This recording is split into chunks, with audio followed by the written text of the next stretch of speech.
Bom dia, meus colegas do curso Tribunal do Júri, da SMEC, em parceria com a IFAM. Estou aqui mais uma vez para conversar com vocês e fazer o encerramento dessa etapa. Nessa etapa, nós estudamos as decisões afetas ao encerramento da primeira fase do Tribunal do Júri e eu gostaria de fazer algumas considerações a respeito do estudo de caso que foi proposto. Primeiro, salientar que todos os debates foram muito profícuos, muito importantes, e nós percebemos que as questões colocadas são permeadas de complexidade, de diversos pensamentos. E, obviamente, não tivemos aqui a intenção de sedimentar ou fixar um único entendimento. O propósito do curso, na verdade, é possibilitar esse diálogo e essa confrontação de ideias. E, nesse sentido, gostaria de fazer primeiro um destaque a respeito da emendatio libelli e da mutatio libelli. Bom, o próprio material da Infam, ele segue uma linha denotando uma posição bastante garantista, no sentido de que a emendatio libelli não seria admissível por afetar o princípio da imparcialidade do juízo, ou seja, por tornar o juízo um acusador. E seguindo essa linha, embora não fale diretamente sobre a mutatio libelli e sua impossibilidade, no material da Infam fica sedimentado que seria uma atividade inerente ao Ministério Público, ou seja, não teria o juiz a obrigação de apresentar os autos ao Ministério Público para que fizesse a mutatio. Em que pese tenhamos entendimentos em sentido contrário, primeiro sobre a possibilidade, inclusive legal, de emendatio libelli. O próprio CPP autoriza que o juiz promova isso, a emendatio libelli, seja no rito comum, seja no rito do Tribunal do Júri. E fora isso, também traz a possibilidade, embora fale que o Ministério Público fará o aditamento, mas não afasta a possibilidade que muitos colegas mencionaram, de que o juiz ele provocaria o Ministério Público para que fizesse a mutatio, para que fizesse o aditamento. Trouxe ainda, durante o nosso debate, eu trouxe alguma doutrina, alguma jurisprudência, e os colegas enriqueceram o posicionamento tanto a respeito da possibilidade da mutatio da emendatio, como da impossibilidade. Aí eu deixo ao critério de cada um dos colegas seguir o pensamento que entenda, mas consentando com a aplicação da justiça. Não estamos aqui para fechar um entendimento. Os dois posicionamentos têm baliza, têm sustentação e podem ser adotados pelos colegas. Mas é importante conhecermos essas correntes e conhecermos as possibilidades de decisão a respeito de um mesmo caso. Outro aspecto que foi trazido foi a respeito da emendatio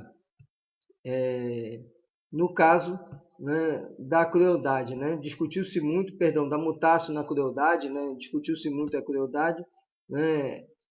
Obviamente, o meio do crime ele tem que passar pelo dolo do agente, e aí alguns colegas sustentaram, e com razão também, de que não havia elementos para reconhecer essa qualificadora.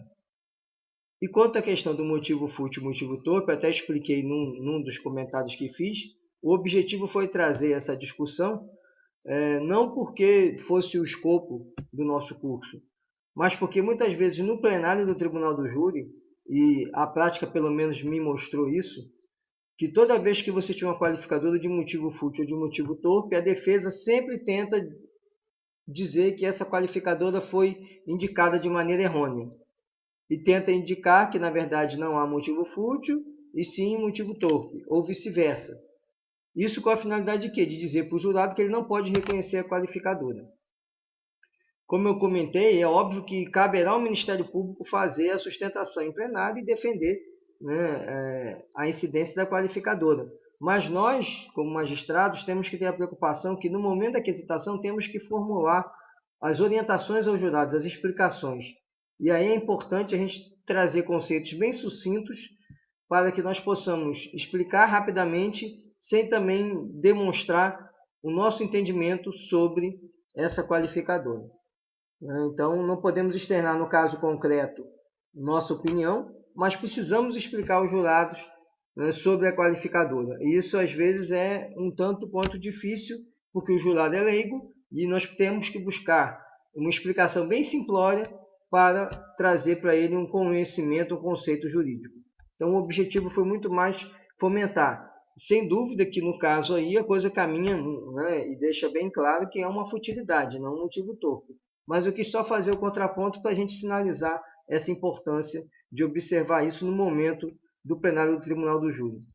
E uma última consideração que eu gostaria de fazer seria sobre a questão do reconhecimento, da manutenção da qualificadora.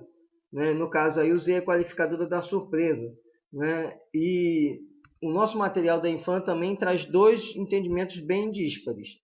Traz um posicionamento bem díspare, no sentido de que ele utiliza o critério da suficiência, ou seja, o juiz só manteria uma qualificadora na pronúncia se ela estivesse suficientemente demonstrada, se ela estivesse, de alguma forma, com indícios razoáveis, né, colhidos no curso da instrução processual na primeira fase.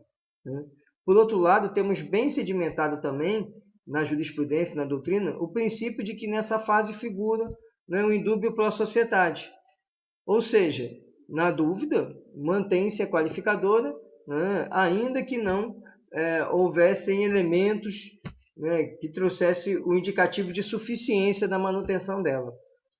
As duas correntes, elas se digladiam, elas persistem. Não é? Os colegas que mantiveram um posicionamento ou outro, como eu disse, não há resposta errada nem resposta certa. Nós estamos aqui numa dialética jurídica.